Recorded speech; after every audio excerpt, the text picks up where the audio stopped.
Okay, welcome to the house of unconditional love. Just fix this.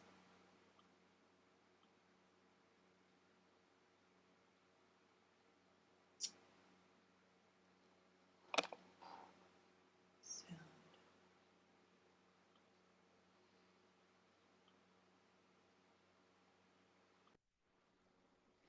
All right.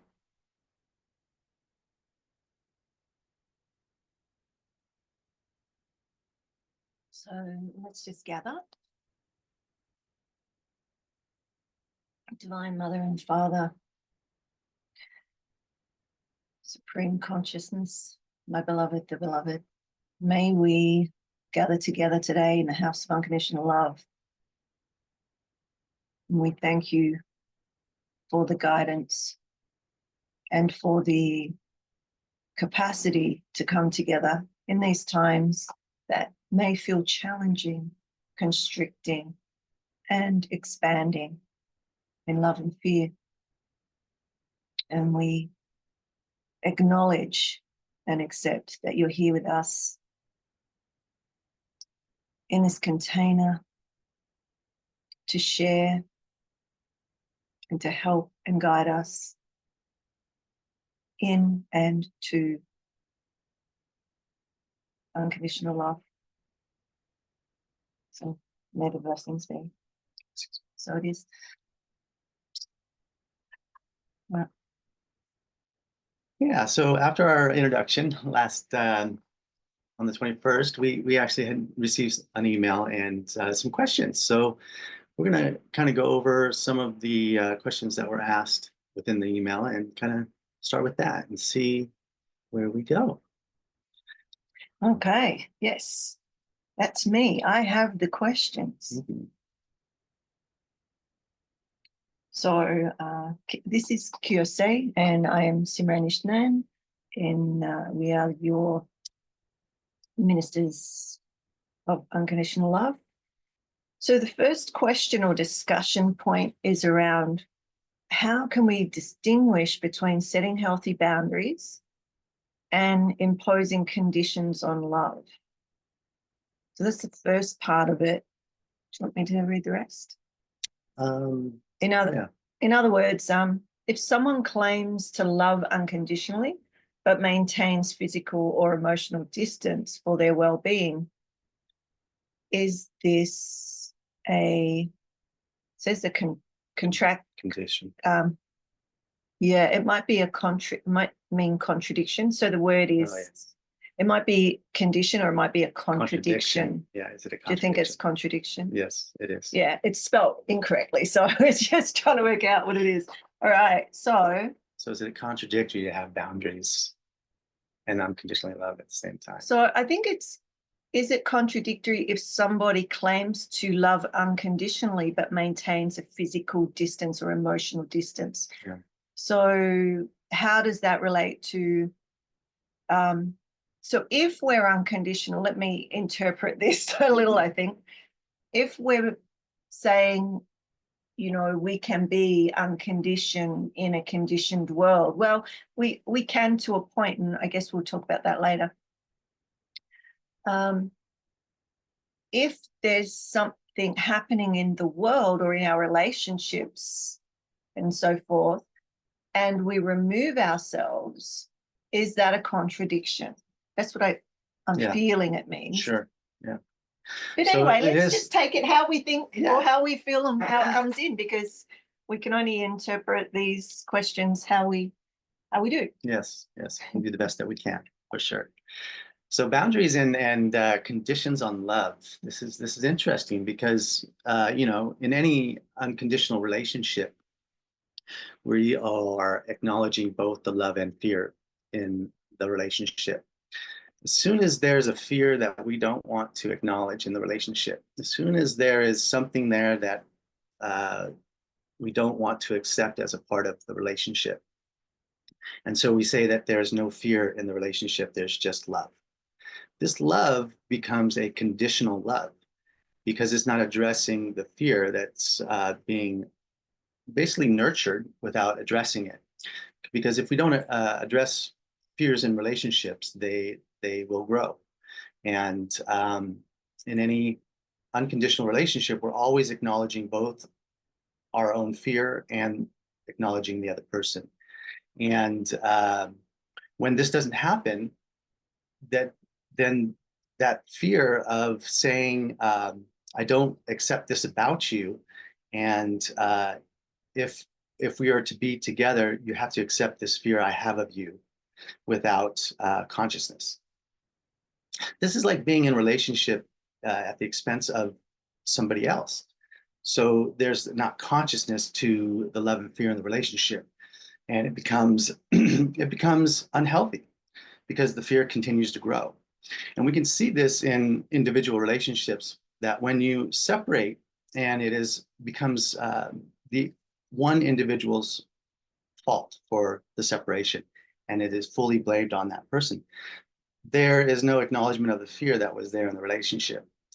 The space does provide an opportunity for the fear to be acknowledged, and love can be expressed at a distance and always be inviting to approach and look at that fear, or inviting and being in relationship in that way, because there's always love and fear happening.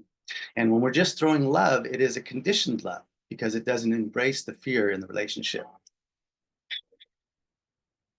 So that's kind of the difference I feel between a healthy boundary and conditions in a relationship, is that a healthy boundary is created when someone's not willing to address the fear in the relationship, and it continues to grow. And the only way to stop that is to separate ourselves from the situation and love somebody from a distance. If that person doesn't acknowledge that fear, then it becomes a conditioned love, because this person is not allowing that fear to be there as a part of the relationship, or it's not acknowledged. And so the love that's being shared while not acknowledging that fear is a conditional love based on that fear. And that fear stays between the relationship on either both sides unconsciously or one side unconsciously. But when we both become, as we become conscious of the fear in our relationships and the love, we can understand and appreciate the differences that we do experience in life as a human being. All right. I apologize for that because I was trying to work out the technology. I'm not sure that the Facebook is going, and I can't see. I can see that we're live here, but I can't see it on the thing. So Okay. I was a little distracted. Yeah. But I'm sure you answered that beautifully. Yeah, I felt like it was good. So what would you say about healthy boundaries and conditioned love? Like Oh my goodness. what would that be for you? When I teach about boundaries, it's a whole class on it, because what people generally see as boundaries is just one little pinprick. We have the boundary of our skin, we have the boundary of our energy, we have the boundary of our I was going to say our mind, but even the mind, as you know, this is how I live the world. There's no, like, it's not black and white. It's not like the masculine is this and the feminine is that, or the love is this and fear is this. Yeah. And this has a lot to do with that. On the surface, you may have love and fear, but within love and fear, you have love and fear, love and fear, love and fear, love and fear. So the depth of what we can discover as a part of being human is endless. So when she's talking about, we say love and fear here, or masculine and feminine, there's a deeper understanding is what she's getting at. Yeah, I'm the mystic. So mystical understanding is the seed truths where other things are grown or stem from. So, just to give a really basic answer, is that when we look at something, or when I look at something, I speak for myself, I'm seeing, and I've worked and have I guess, developed the ability to see many perspectives of the point or the one thing. And so just a little side point. Okay. The 7 just popped in and the 9. So there's some numbers here, but they're to do with 2025. So Happy New Year, everybody. Happy New Year. And if I'm looking at, the 7, so the 5 and the 2, so 2 plus 5, 7, so 25 is the 7. The number 7, talking about looking at one thing. So what's the number 7 mean to you, right? What is the frequency of the 7? Humans attribute things to the number, like the 7, chakras, for instance. Well, there's so many more than 7. Or the 7 phenomena in the world, or 7 this and 7 that. But what does the 7 actually, like, it's like saying, who are you? Right? The identity of the 7. So anyway, when you're talking, I'm seeing the 7 because the 7 goes at an angle. And when we're walking through our world at an angle, we can only see that one perspective. We're only seeing our perspective because we're at an angle. And so if we're coming to an angle with another person, so this is the line, the angle of the bottom of the 7. This is mine, this is your, well, back to back, right? Right. All this, we can only see a certain perspective. So as my understanding and how I navigate the world through the vibrations and frequencies of the numbers and the dimensions, right? So the feminine, the female, isn't the woman. The feminine is a dimension, right? And so to just talk about it on the basic level of man, woman is not truth to me. So why we're here is to share truth, right? Based on what we are given or know or directly experience.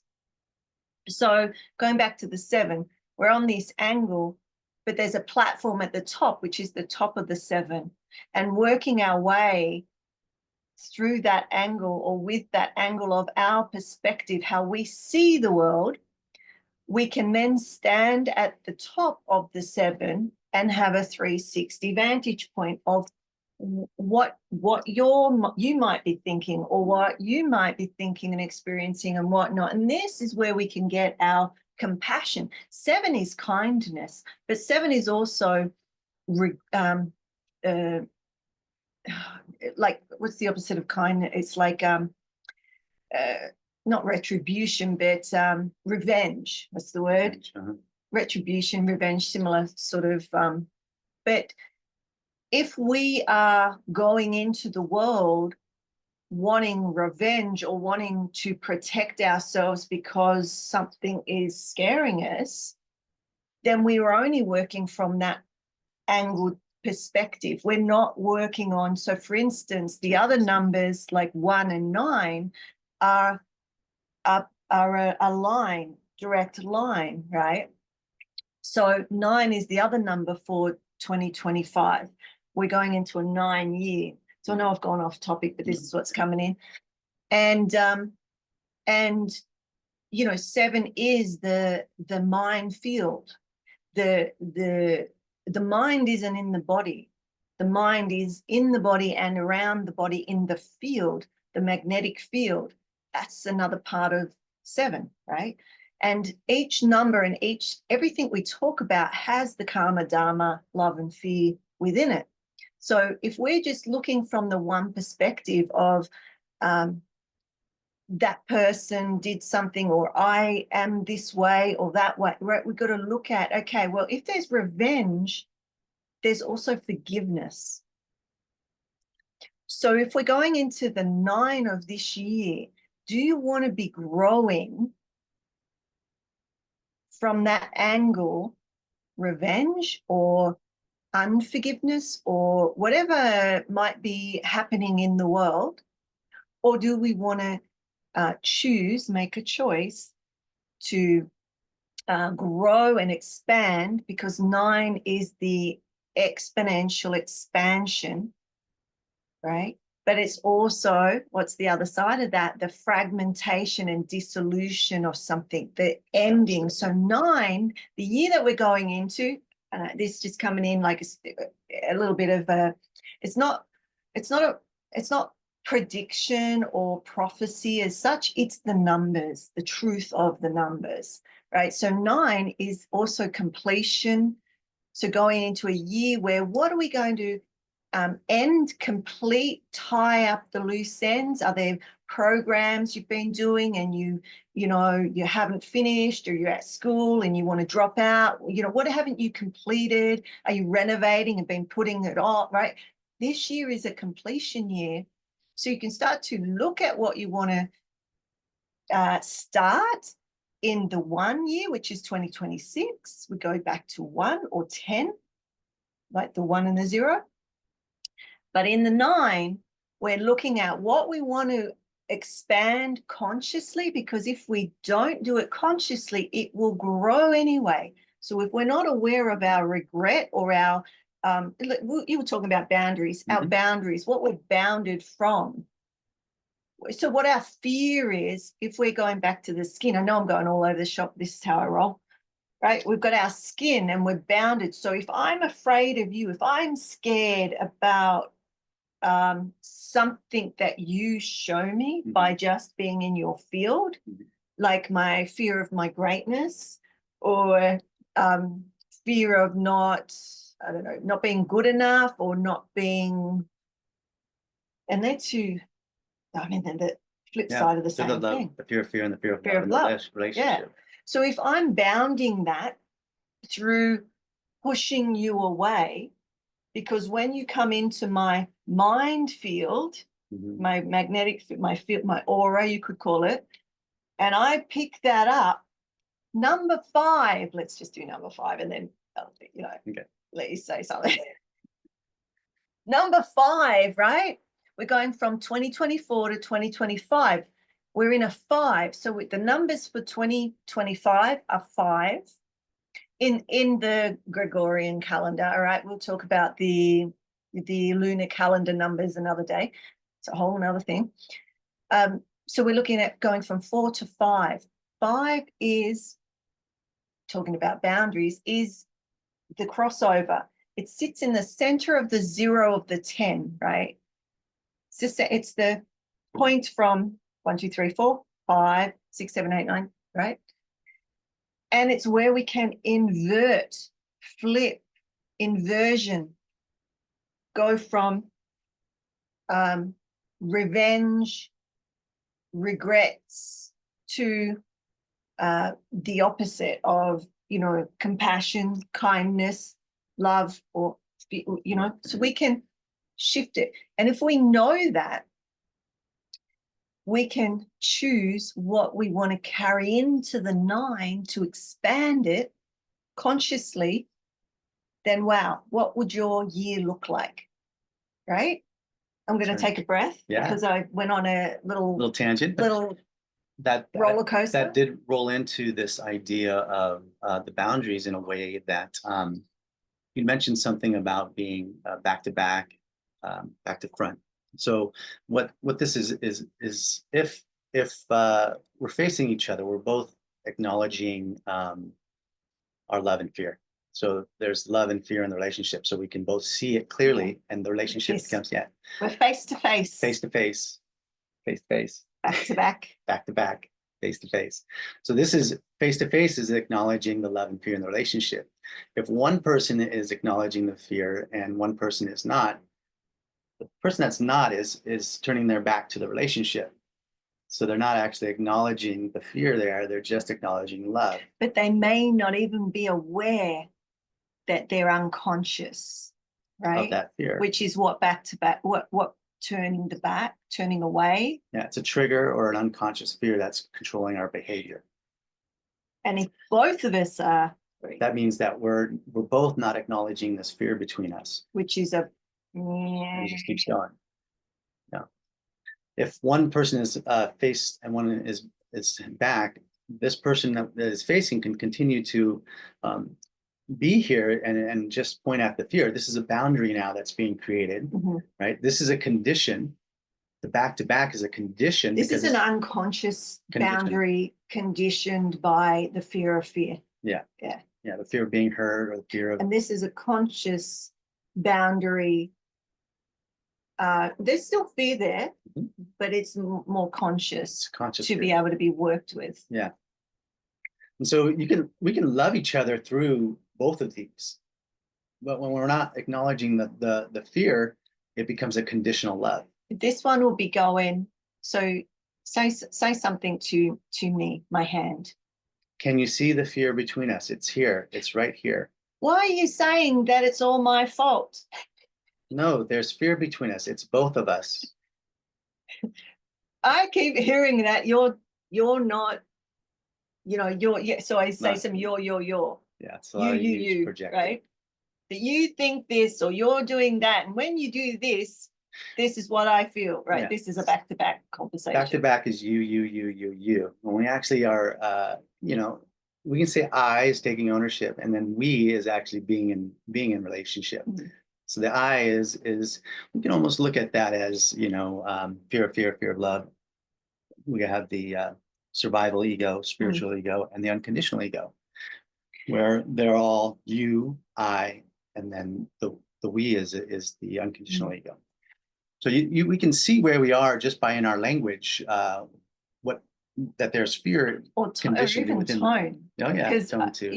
Even playing around with the hands, it's like you can hear the tone. It's like Or I often say, the side eye. If you're giving someone the side eye, it's like, it's a similar thing. There's a back-to-back. Yeah. Or you're consciously projecting onto somebody. Blaming or judging someone for the behavior. And you're aware of it. So that's just, you're whatever. Unconscious. I'm used to you. Yeah, keep going. I was just looking at the next question. Yeah, let's see what the next question is. We may have answered this. Hang on. Okay. When someone expresses unconditional love while simultaneously maintaining barriers due to fear, what is the relationship between fear and love? And can unconditional love coexist with unaddressed fears? So the back-to-back thing again, where one person's back and one person's forward. There is it's like the person facing that person can still love. They're both still loving. You can still have love. Neither person may say that they're not loving. It just becomes a condition when the fear is not acknowledged, because the fear and love is what makes an unconditional relationship. So when somebody is facing, they can continue to love, and there's almost a continual forgiveness in some way to continue to love that comes from working with somebody who doesn't want to acknowledge a fear in a relationship. Yeah. So, so front to front may look like, I'm thinking of this morning, so let's be transparent, because this is how I roll, is I was feeling nothing. So I thought it was a way of being that was familiar but unusual for most people. And so there's a fear of not having any information to show up for a class or a sharing or the House of Unconditional Love, right? Not having a script, not having an idea of what I'm going to say or how we're going to. So this is fairly unusual, right? I was empty. And then I remembered the song around, being empty for the beloved to fill me, or to be filled and utilized as that instrument of unconditional love. And I knew that. So my fear, let me break it down a little, because am I making sense? Yeah. Yeah. Okay. So my fear was that I was not not prepared, or didn't have the information just sitting there like most people would. They'd have some idea of what they're going to say. Yet I understood that this was the best and the most ideal, let's put it, space for me as mystic to be. Because if I'm working from my ego of what I know already, like, educational wise, then it's not going to be as powerful or prophetic, right? Which is what I'm here for. So going back to the front to front, I say to Eric, to Kiyose, what's going on? Not that, so I could have gone back to back and tried to navigate what was going on by myself, which I do pretty well, but I shared it so that he knew where I was and I wasn't projecting unconsciously onto him. So I don't know if you want to add into that, or how that played out, or something. Yeah. Another Just story. her sharing it with me, let me know what was going on. So I knew it wasn't something about me or something in our relationship that was maybe bothering her or anything like that. Because, as humans in relationships, there's always that dynamic happening. And so maybe we should there's give that a acknowledgement. more general, because that's not a general description. So for instance, if you were going to do something that was exponential for you, right? You've been working towards something. Maybe it's an exam. Maybe you're starting a new job. Maybe you're about to give birth. Maybe your children are going through something, or whatever it is, right? And you're coming up to that and you feel anxious, right? Or you didn't sleep last night because you've got something coming up, or the ending of something, right? So you're feeling it in your body. And if you're not conscious of that, if you're not front to front with the aspects of yourself, Meaning we're not recognizing the fear in ourselves, right? You're not just the say love and the fear. the Yeah. parts of you are not acknowledging the self, right? Because it's inside as well. Mhm. Then there's an internal warfare, so to speak. There's an internal constriction, and those relationships within yourself are toxic or can become toxic. So what happens is, think about that minefield number 7, or that the aura, the energy around a human being. That is what the other person feels before you speak, before you move, right? So they're picking up something. And if you're sensitive, you'll know. If you're not, it's still happening, but you may not understand it. And you may feel it like a headache. You may feel it like an ache or a pain. You may feel dizzy. You may feel sick in the stomach, or, start sort of having a physical sensation, right? It's unknown fear within the nervous system comes out as something, some kind of symptom. And so if the other person isn't, for instance, if I'm not acknowledging my fear, my sensation in the body, also number 5 is the nervous system. So we're going into really a year or a time, and we've known as yogis, yoginis, we've known for a long time that the constriction for humanity is building, right? So number 5 relates to the nervous system, and how you can support yourselves in this time going into this year with all of these challenges and fears of fear, fear of love, is by, working with understanding your nervous, how you feel, that nervous system information, basically. So I didn't finish what I was saying. I went off on a tangent, but I'm getting at, if we acknowledge it in ourselves and say to the other person, I'm feeling this, or you don't even need to know exactly what it I'm is. just have a fear. I'm doing something. I'm experiencing something. I have no idea what it is, but I'm letting you know. And maybe you work it out together. So that's, maybe you How do can you process together? How do you process together, process individually? or you process by yourself, which might mean energy work, meditation, doing something, cooking, dancing, singing, whatever yours is, to process that. But if it's not, so I want to get to this piece, and I think it'd be good for you to talk about this next bit.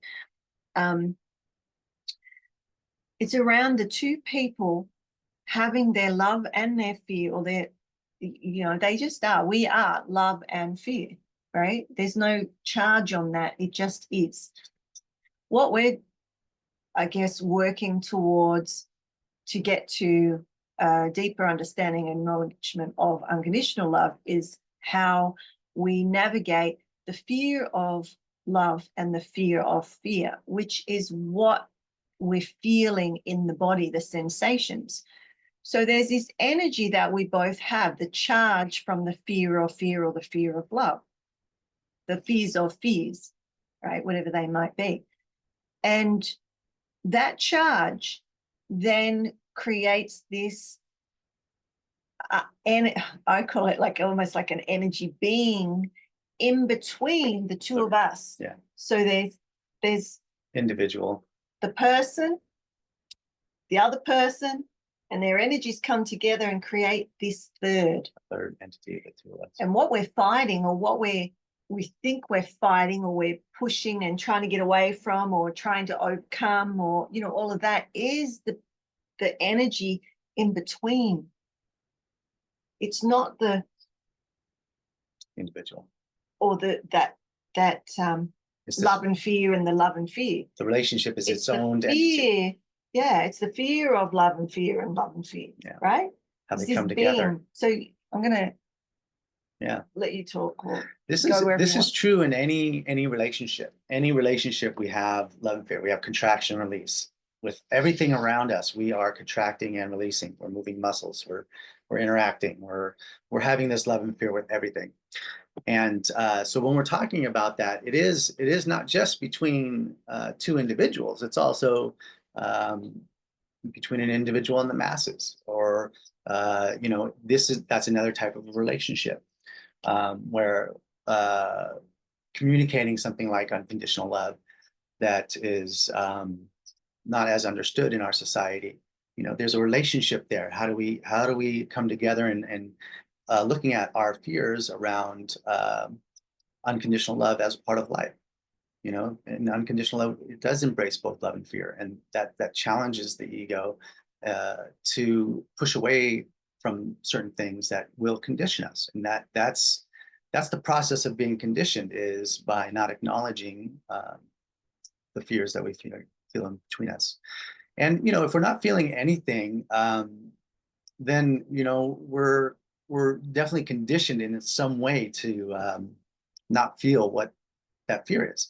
If we're not feeling anything in a relationship, there's conditioning there, because in any dynamic relationship, we're always feeling something back and forth. There's always sensation happening, because life is always changing. We're always moving. The bodies are always changing and shifting.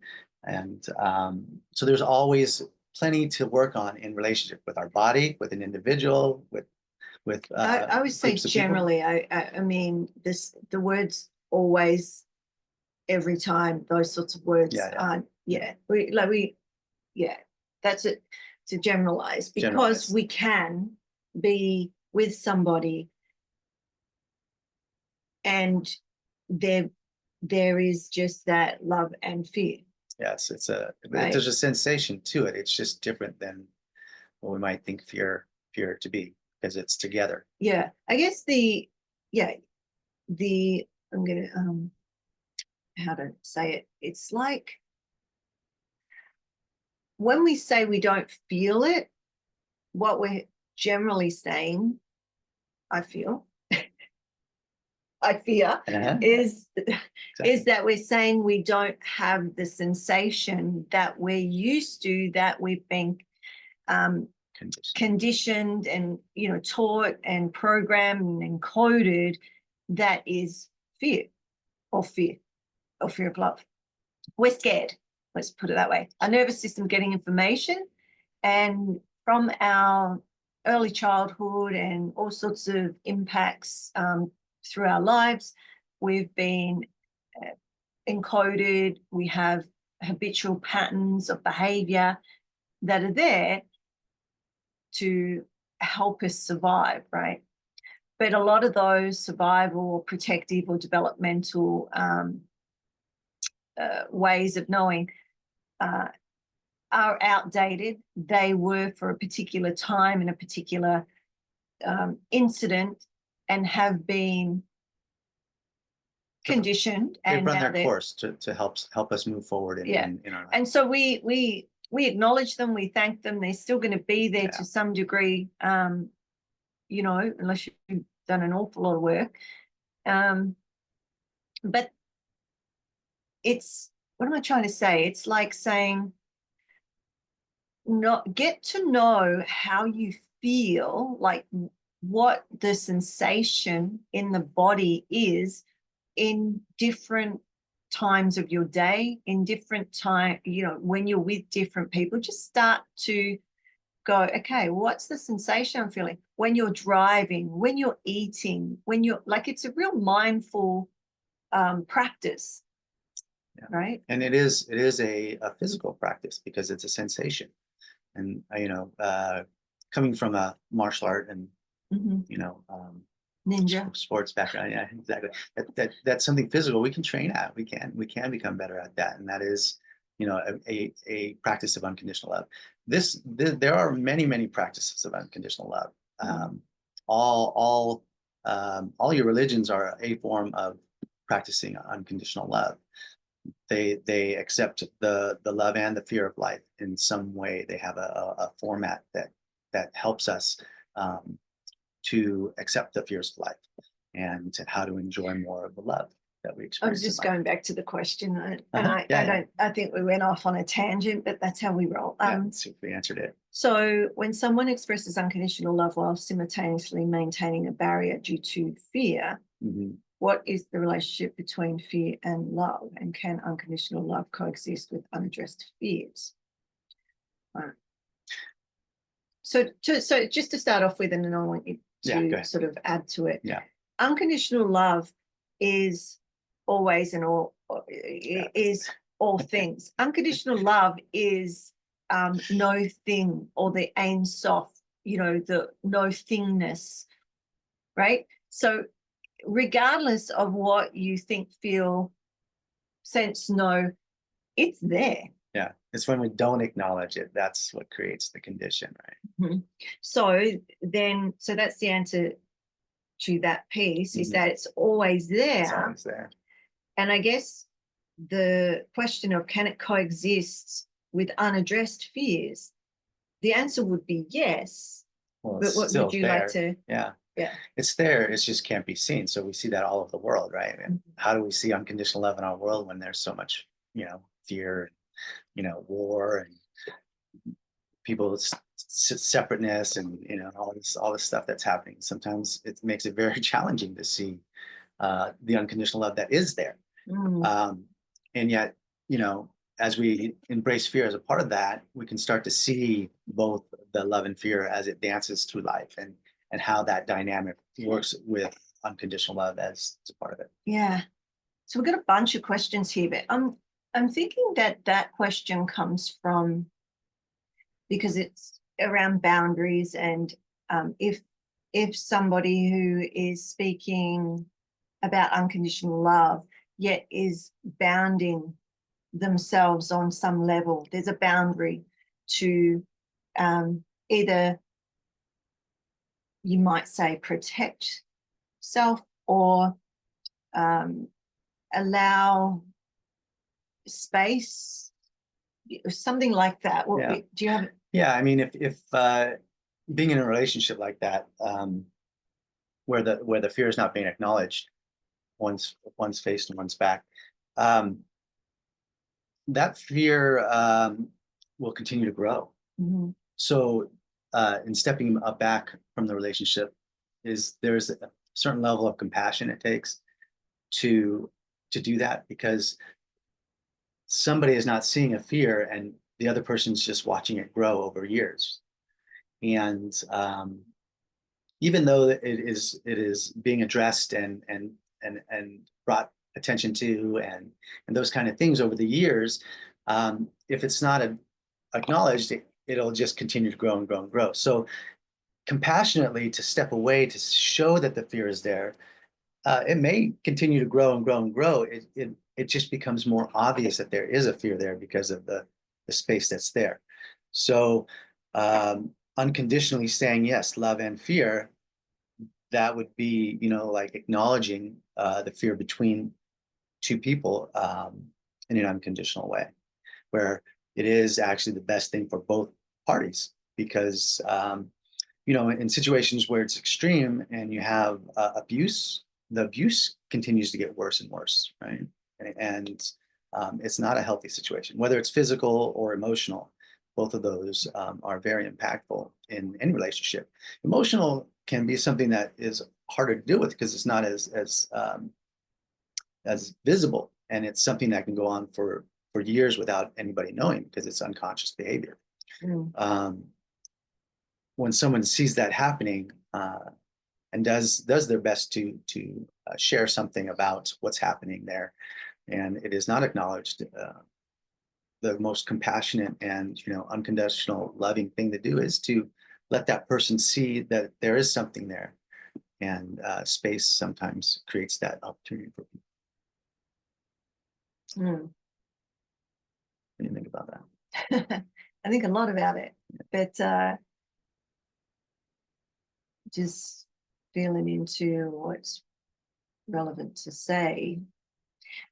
Because I mean, we did touch in on this last night a little bit about like what is abuse at what level. Mm-hmm. There'll be some people that will,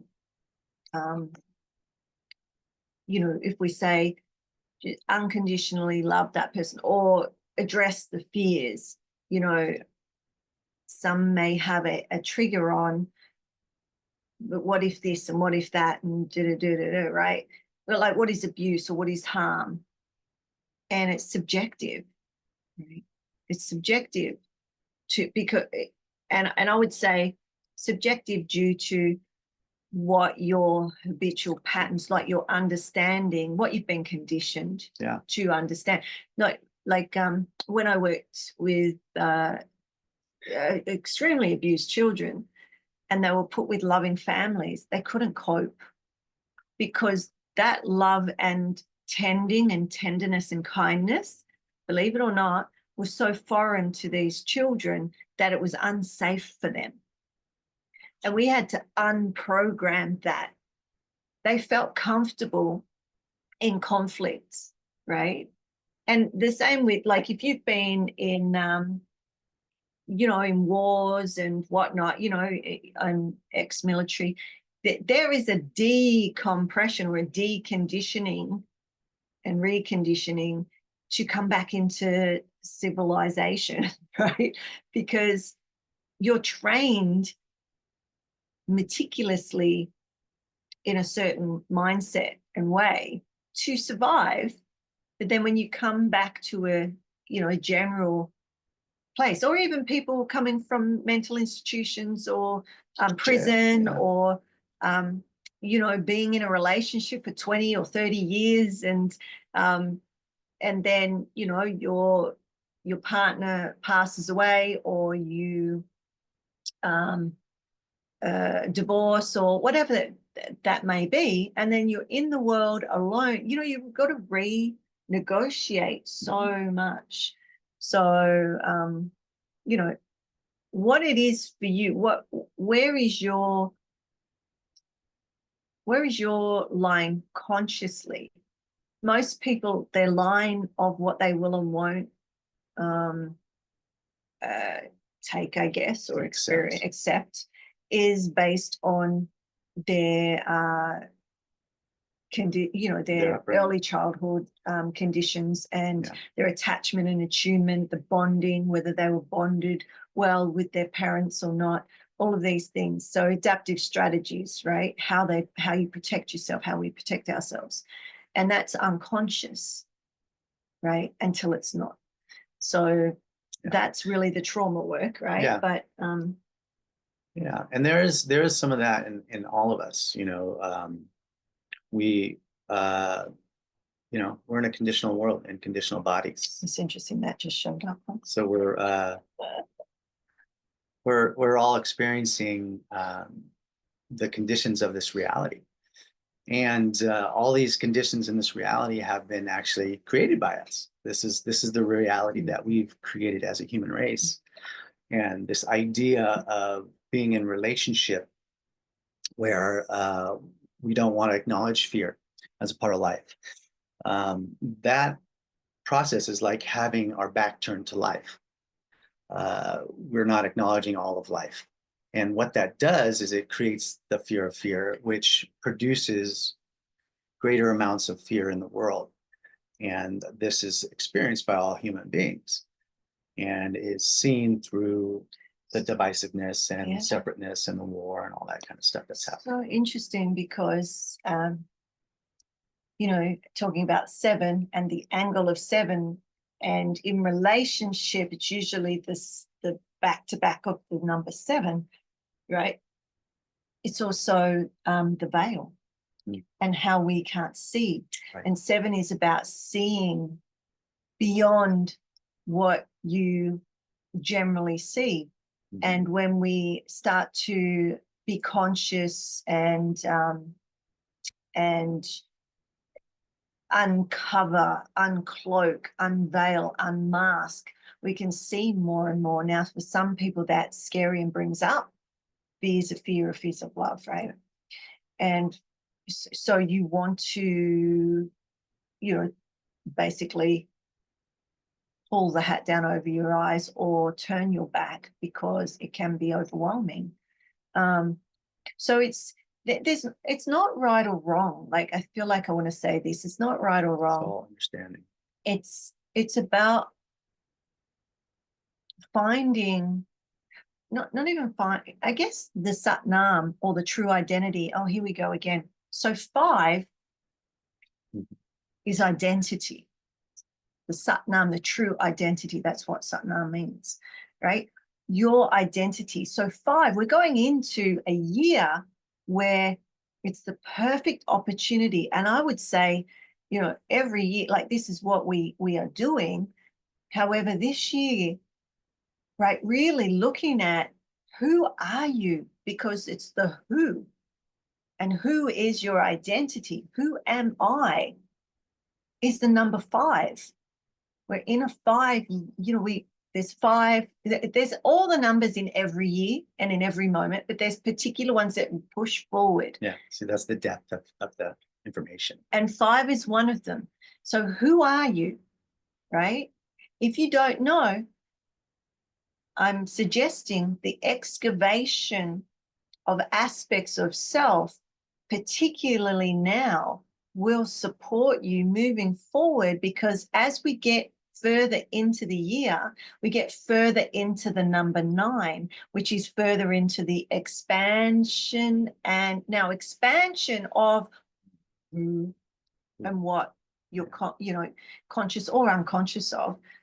So bringing it in. So if you're expanding and growing into the 9, because that's what 9 does. 9 is right?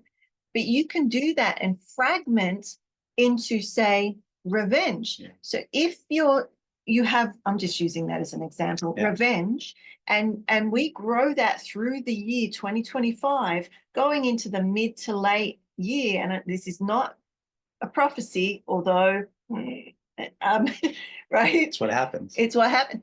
That revenge, that fear, or fear, right? But I'm using words so that people can understand, right? Is good, yeah. And because revenge is 7 and a karmic aspect of the number 7, which so and I know it's a lot of numbers and all sorts of stuff, but ask us questions, you know, and all that. But when we grow that, if you grow revenge, what do you feel that would look like? What's the astronomical sense of what revenge would look like in the world? What would that be for you?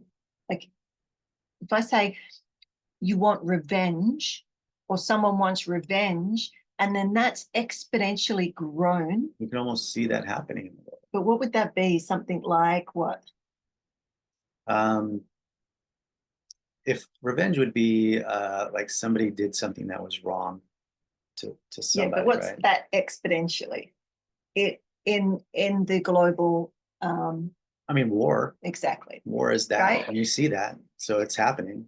So growing Already. anything. So even So growing that over, what are we going to grow? Right? yeah. So what's the opposite of that? We could go forgiveness. So what if you grew forgiveness exponentially? So 9 is also what we would call peace. Peace, right? Peace, or calmness, or tranquil, or harmony, right? Let's just say harmony. So number 9 is that. So if we were to grow kindness or forgiveness, what would that look like in the world? Do you see what I'm saying? Yeah. So we get to choose, and you can use whatever it is, but I'm just using Why? it as Unconditional love. exactly. So how we can bring peace into the world consciously, right? Instead of taking what is unconscious and allowing it to just happen, we can choose with the identity. So now, who am I? Take a piece of who you are, whether it's a positive or negative or whatever it is, because 5 is also no gender. It's like it's both. It's like a hermaphrodite, right? And when that's there's a no gender aspect of the 5, right? It goes from masculine, feminine to this sort of both to this no gender. So it's interesting with gender politics and all of that coming in as well, which I'm not getting into. I'm just saying that 5 is there, which is an inversion and then a bridge to heaven and earth. So that bridge is the a smaller aspect of the no thingness, which is the 10 or the 0 of the 10. Did I just lose you all? So I guess what I'm saying is leave the numbers aside if you wish, but the vibration of it is that we're going into a space where understanding an aspect of your true identity, spending some time or asking questions or doing some creative process or meditation, whatever it is, to find a part of you that maybe you've been pushing away because it feels uncomfortable or it feels in your body scary, right? And just having a moment to be curious about it and see what part of that, if you grew, right, would be one way or the other. I was going to say, if you grew that part of you and it was like, oh no, not acceptable, then you have an opportunity to say, okay, let me shift and become more conscious of that fear of love, whatever fear it is. Mm-hmm. And while I'm acknowledging it and accepting some aspect of it, even just a piece of it, what's evolving into the year for you individually, but also as a collective, is something more around what you want to see and be, like the who. The who. The who.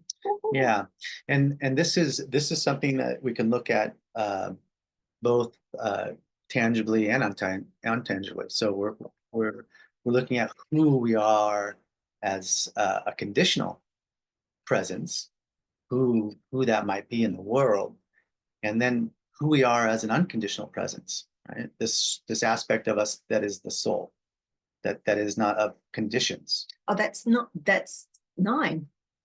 There you go. That is 9. So how to acknowledge that side of ourselves within the 9 isn't reality embodied. of conditions. Yeah, 9 isn't embodied. And that's why if you're growing to 9, so you're going from, just quickly, 1 is soul embodied. From soul coming into the body, number 1. Number 2, negative mind. Number 3 is positive mind. Number 4 is neutral mind. Number 5 is the bridge, between heaven and earth, all this.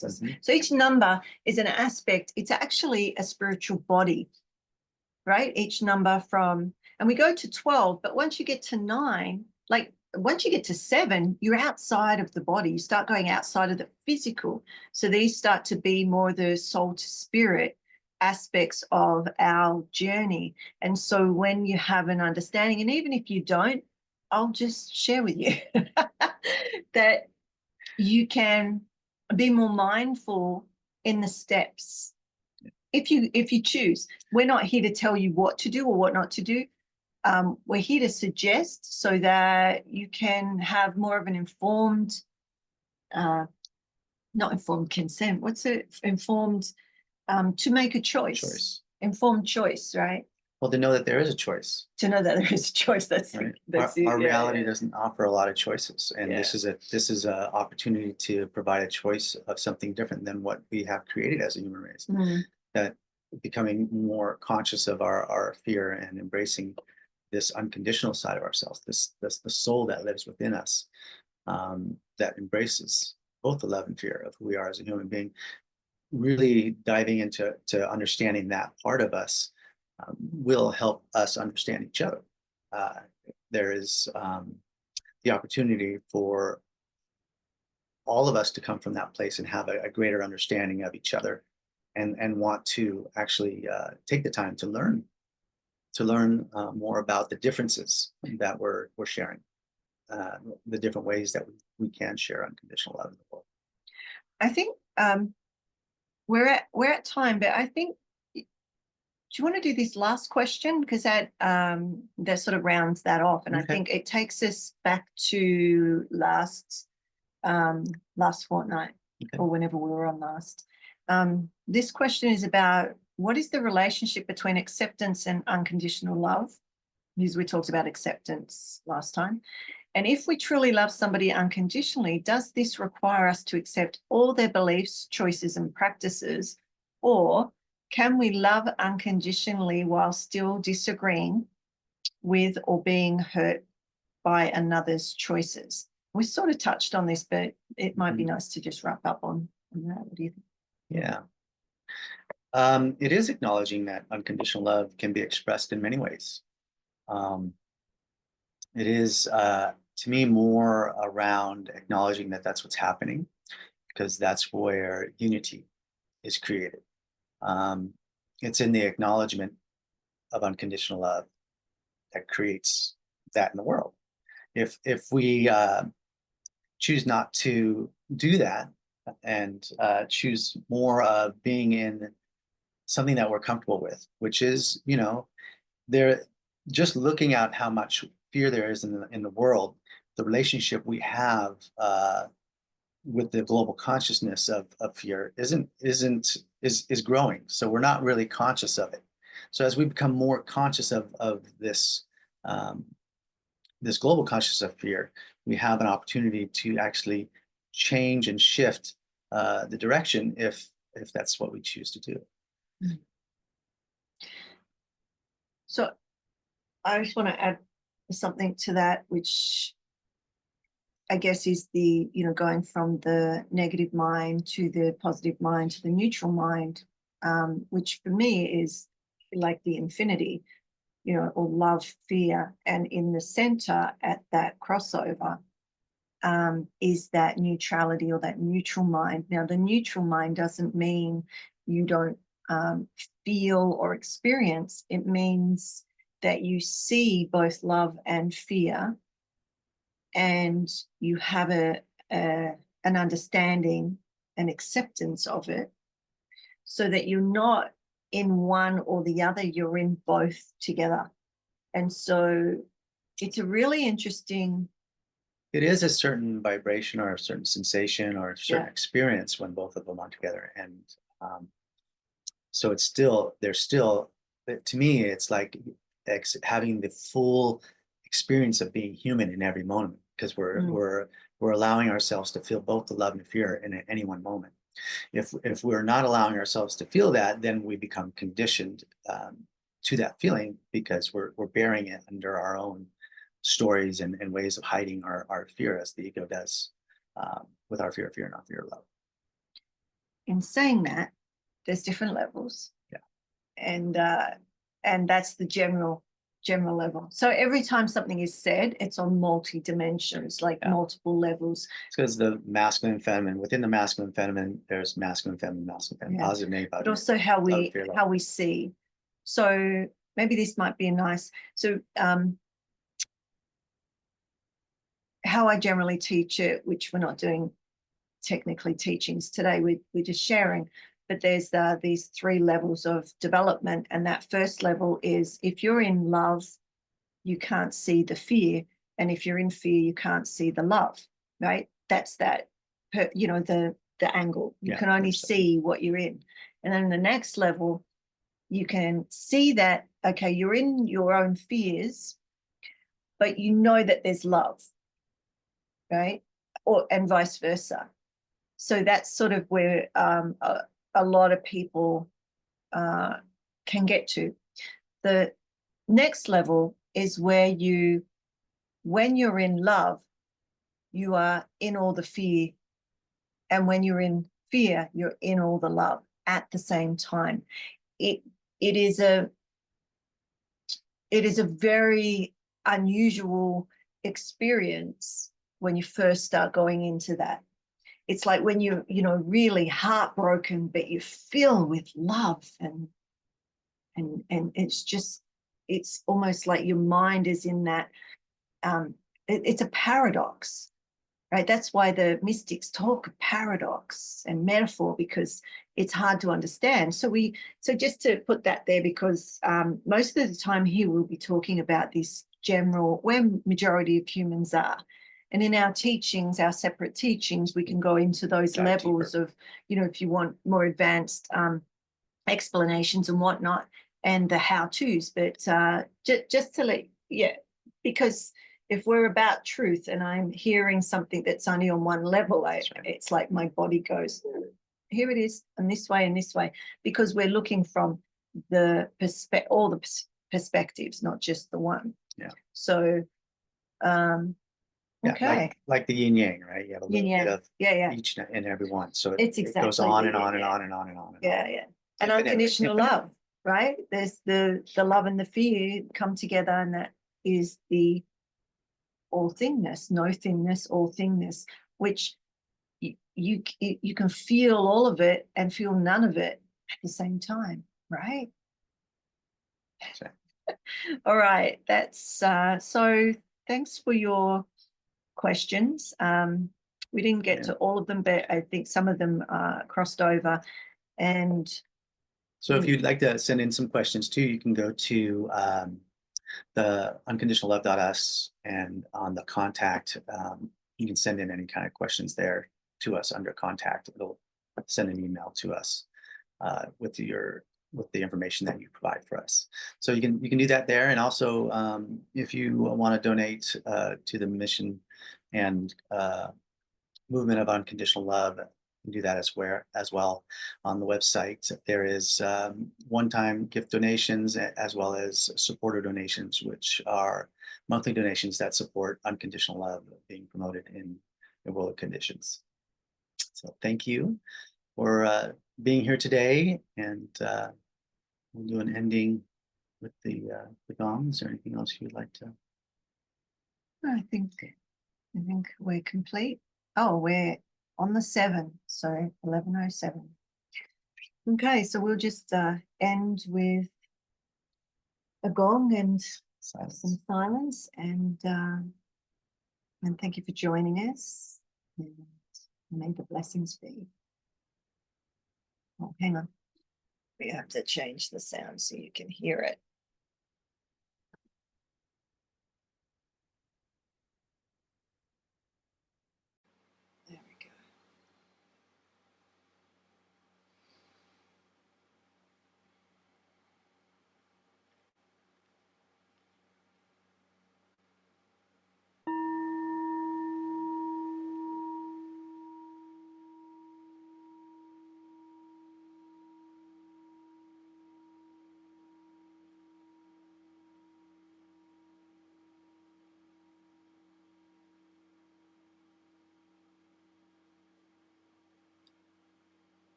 Till we meet again.